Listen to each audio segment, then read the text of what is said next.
Chapter text. Severus cursed. I would say congratulations are in order, Headmaster, the hat continued. It is not every day one is chosen to go back in time and change history, but I can see that that wouldn't be appreciated. Severus' reply was not fit for the ears of any 11-year-old or 38-year-old really.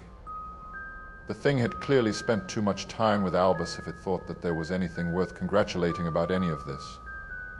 He had a lifetime of watching everyone blindly walking to their doom ahead of him, all while being in the body of an 11-year-old. Also, do not call me that. You do have a rather good point, however, the hat continued, completely ignoring Severus, vividly picturing burning it in fiend fire, and then feeding its ashes to the first years, if it ever even so much as thought about telling Albus anything.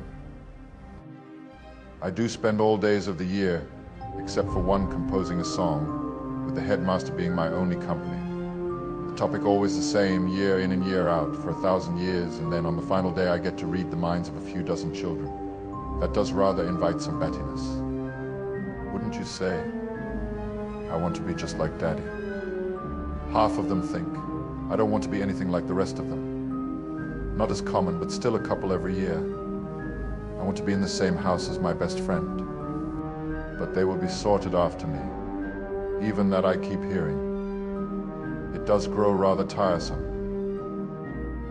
If the crudely patched together pile of rags on his head was looking for pity, then it had found the wrong person to whine to. Oh no, the hat said. I just meant that it's rather refreshing to get to read a mind that's a bit more developed. And oh my, what a mind you have, all those. Just get on with it, Severus growled. Worse fates could await a sentient hat than being burned by fiendfire and being fed to brainless idiots. At least fiendfire worked fast. Are you sure? It's your choice, of course. I won't keep you waiting if you don't want to. But oh my, you are quite the special one, aren't you? You have to forgive my curiosity. Secret, self-sacrificing hero not once but twice over. A destined savior chosen to relive his life, all without wanting anyone to know. Who would have thought? The damn thing was making fun of him, wasn't it? He considered just ripping the hat off and walking right out. No one had ever accused him of having a sense of humor. Wait, no, of course I am not. It's just all a rather unique situation, you understand. Not my usual kind of sorting. Quite exciting, really, and far from boring. I want to savor that. That didn't mean the dratted old thing had to intentionally infuriate him even more. What you are saying is that you don't know anything about my situation, is that it's Severus ground out.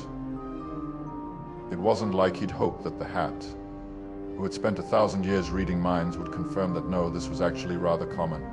It happened every 50 years or so. It is not common, no, or at least not as far as I know. I am just a hat, of course, but I most certainly have never seen anyone like you before, Headmaster Snape. Nor could I begin to fathom who or what might be responsible for such a thing to occur. Well, there went that non-existent hope. Get on with it, then. Do you really have any doubt that I'm a Slytherin? The hat hummed. It was definitely stalling. Well, you see, one does want to make an informed decision, doesn't one? One also didn't want to be dissolved in acid and used in experimental potions, Severus was tempted to add, unfortunately, or was it unfortunately? The hat could read his mind, so he didn't have to. That's just it, though. You do have a very ready mind and a deep understanding of magic. Quite inventive, too. Spellmasters are exceedingly rare, you know, and even fewer invent more than one spell. You, however, did so while still in school, unaided and entirely self-taught. With no specialization, charms, jinxes, hexes, and curses, most of them entirely unrelated from a magical standpoint, and all while still one of those teenagers you despise so much. You do know that spellmasters are supposed to specialize, don't you? Severus scoffed. He hadn't thought to invent any new spells in years. And you think any of that makes me fit to be a Ravenclaw, do you? No, the hat said. Your little friend certainly thought so, though. Was quite ardent in her arguments as well. Had one presented Severus with that information any time before he had come back in time and seen Lily once again as an innocent child, he would have given a lot to find out what she had talked about with the sorting hat and what she thought about him. No one had, however, and now that he had the chance, he found himself not at all tempted to ask for details, no matter how easily manipulated she would be at her age, especially if said manipulation came from her trusted and first magical friend. No, Lily had her own safe and happy life to live. Put me in Slytherin, then he said instead. Oh, but you see, the hat was positively beaming now. Has there ever been anyone more loyal than you or worked harder, all for the memory of the one you love? If Severus had to imagine one thing worse than reliving his life as an 11-year-old, it would be reliving it surrounded by caring, ever-helpful Hufflepuffs. There is that any means to achieve your ends bit, of course, which is something you rather excel at. But Hufflepuff would do you good, I dare say. Less keeping on your toes and external forces doing their best to recruit you more emotional support and teamwork. But never fear. I do have the other students to consider as well, and at least the Slytherins won't be entirely unprepared for someone of your personality. Severus was quite sure that by now he'd more than doubled the current hat stall record. Oh, don't worry, Dot Dash Dash, the hat didn't sound reassuring at all. You are quite the quick thinker. It hasn't actually been hours yet, and there is still one house we haven't discussed. No! You have wielded the sword of Gryffindor, and no one can say your actions during the wars weren't brave. No one who isn't brave, and maybe a bit foolish as you would say, would ever think of spying on a powerful Legilimens. Quite revolutionary that, spying in a wizarding war instead of betrayal followed by switching sides. And without being caught too. Very brave. I don't think anyone tried that before, even less succeeded, not in recent centuries at least, or for so long. He had not wielded the blasted thing. He had delivered it. Grudgingly. For the greater good, and because Potter the Younger had been dawdling, and also absolutely daft. Sure, the hat said. Then you didn't really listen, did you, Headmaster? Of course he had listened. It had been hard not to. And he was not Headmaster. Oh well. Feel free to come visit me whenever. I'm always happy to chat. Slytherin. Finally. Severus took off the hat, handed it to Minerva. Had her expression changed now that his house colors were officially green and silver, and strode to the right table. Well, not the right table, that would have been the staff table in front, but he'd take what he could get. There was some clapping. The farther down the alphabet Minerva went, the final student excluded, of course, the less enthusiastic the clapping. Unless one had friends or relatives at Hogwarts, of course, which most Slytherins had. Severus had neither, his only acquaintance being a single fierce Gryffindor girl, one he hadn't been as successful in distancing himself from as he'd thought, if the sorting hat was to be believed. The front of the Slytherin table, which had been left open for the new first years, was almost filled. There were not that many students left to be sorted. He slid onto the back bench. It was always good to have your back safe from any attacks, and ignored the curious glances of the other Slytherins. The boy who had followed after him had already been sorted, and was hopping off the stool, cheerfully running to his new house. Severus did not want to know how long his own sorting had taken, but considering the kind of children his new old housemates had been brought up to be, he was sure someone would let him know sooner rather than later. Then it was finally over. Minerva packed away the hat and stool, and Albus stood up in all his splendid golden-orange robes. He opened his arms wide as he welcomed both the new and returning students to Hogwarts, smiling and twinkling and alive. Severus looked away and tuned him out.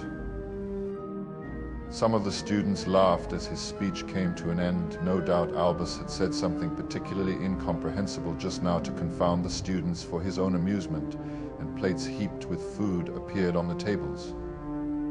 Pork, beef, chicken, lamb, sausages, and bacon, all roasted and grilled and waiting to be covered in gravy and eaten alongside any kind of potato dish one could possibly imagine. Severus felt his stomach turn. He had only had a small bowl of porridge for breakfast and was far from used to regularly eating meat and other heavy foods. Luckily, this time he knew better than to gorge himself, an embarrassing mistake he'd only made once. Unfortunately, that only left time to look around and take everything in. There were brightly lit candles everywhere, floating and illuminating the great hall, happy faces sitting at all the tables diligently decorated in house colors. He did not look at the Gryffindor table or check for Lily's reaction. At first glance, little had changed since he'd been there last, except also everything. Many of the teachers at the head table had still been there in his time, and they all looked so much younger as well, almost naive. They too did not know what was coming, were entirely unprepared for the horrors they'd have to face. The same could be said for many of his tablemates, except that in the end most of them had deserved all they'd gotten, if not more. Someone nicer and more empathetic might have acknowledged that they'd been groomed and brainwashed from a young age, that there'd been a reason why the Dark Lord had put so much effort into recruiting ambitious school children instead of seasoned Auras. But Severus had never been one for either empathy or pity, and if he had managed to turn his back on the Dark Lord and his cause, then these spoiled brats could have as well, or just stayed safe in their wizarding homes, no doubt all protected with centuries-old wards. He pushed any thoughts regarding that, as well as the gaps in his logic he was only too aware of, out of his mind, and grabbed something off the nearest plate. Glazed carrots. Delightful. Around him, chatter had started up. Most of the newest Slytherins already knew each other, or at least of each other. There were only so many pure-blood families left in Britain after all, and many of their parents and long-lived great-great-grandparents regularly met for tea or at ministry functions. Snape, wasn't it, Evelyn Rosia asked, her name at least he was sure of. There'd been a time when he and her older brother had been quite close, and the two siblings did look unsurprisingly alike. You were sorted right after me. Severus sighed. Better get it out of the way. Yes, Severus Snape. Snape. If it was indeed the Farley he was thinking of, then he'd been turned inside out by Alastair Moody at the height of the First War. That's not a foreign name, is it? You were mudblood. Severus rolled his eyes and wondered how many would believe him if he told them that Snape was in fact Greek. Nothing about it was, of course, but he could have pretended well enough either way, at least to fool brainless schoolchildren. Many treatises on theoretical magic and magical philosophy had been written in or translated to ancient Greek, mostly thanks to ancient Roman wizards and witches favoring the language for magical purposes as well. And as Severus had made a habit of actually trying to understand what it was that he was studying and learning, he had put in the effort to learn it and did consider himself quite proficient in the language, something which he was sadly aware few students ever bothered with, the fools. His classmates probably didn't even know that there was a difference between modern and ancient Greek, or that either were a language that existed. They probably also thought spells were all random, meaningless words. He scoffed, no. Such a ruse would be exasperating more than amusing. Unfortunately, he well knew that they would have preferred such a thing to the truth, that his father was the lowest of Muggle filth, and that his mother had been disowned by her family for consorting with him. Never to be spoken of again, especially once he proved that he was better in all their classes than all of them combined. He knew that for a fact. It wasn't like he'd needed 20 years more life experience in order to figure out that opening a damn book before classes started might be helpful, unlike them. He did not reply. Nothing good could come out of any answer he gave. He looks like one, added a scrawny boy from further down the table.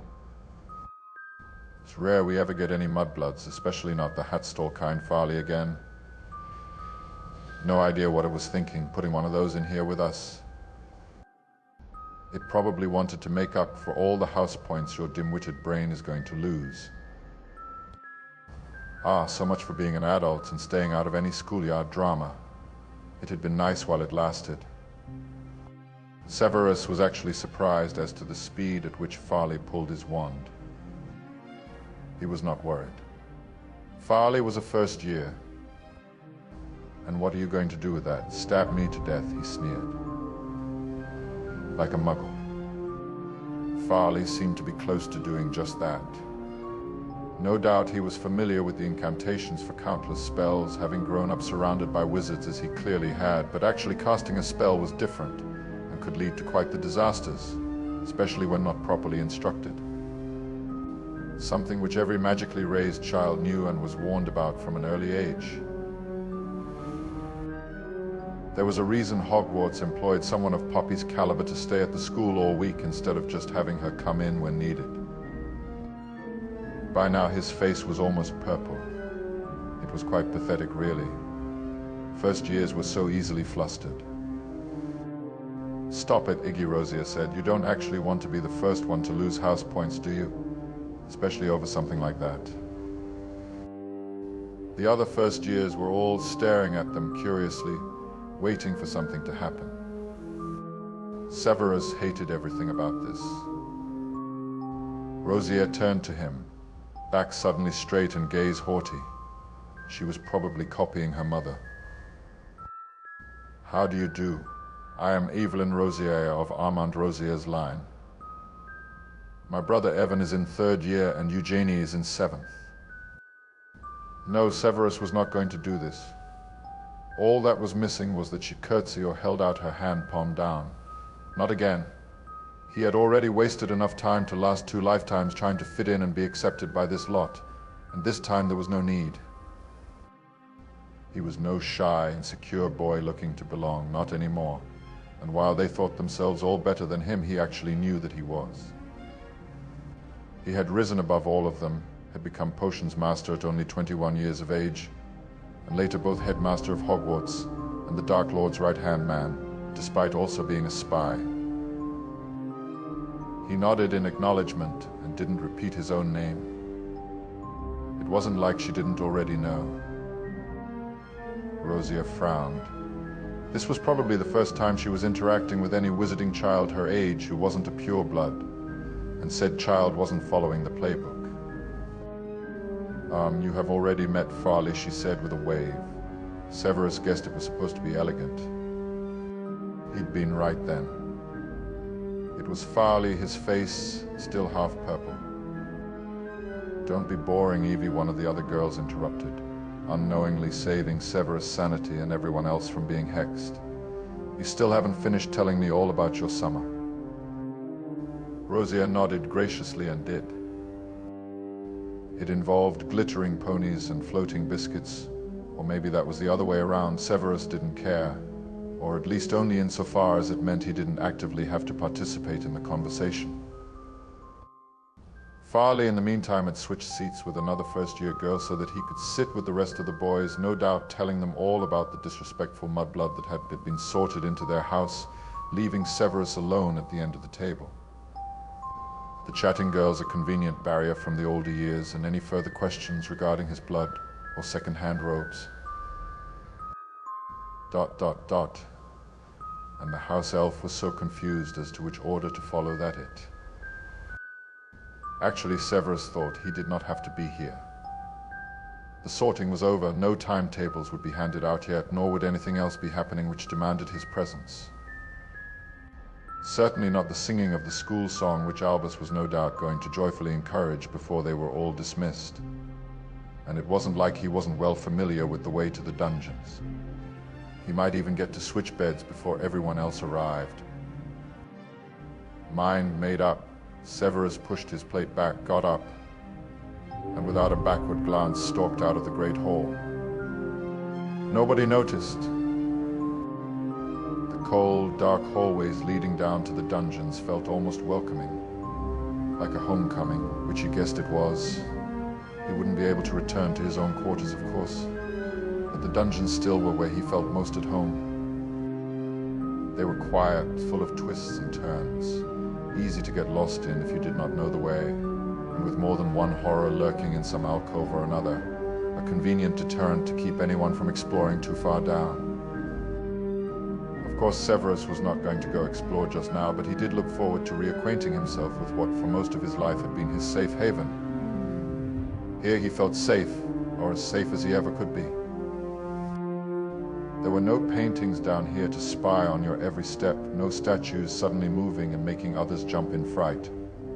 Just stretches of blank stone wall and steps leading down, down, down, down. For now he would go straight to the dorms. He did not pass anyone on the way. No ghosts, no teachers, and definitely no students.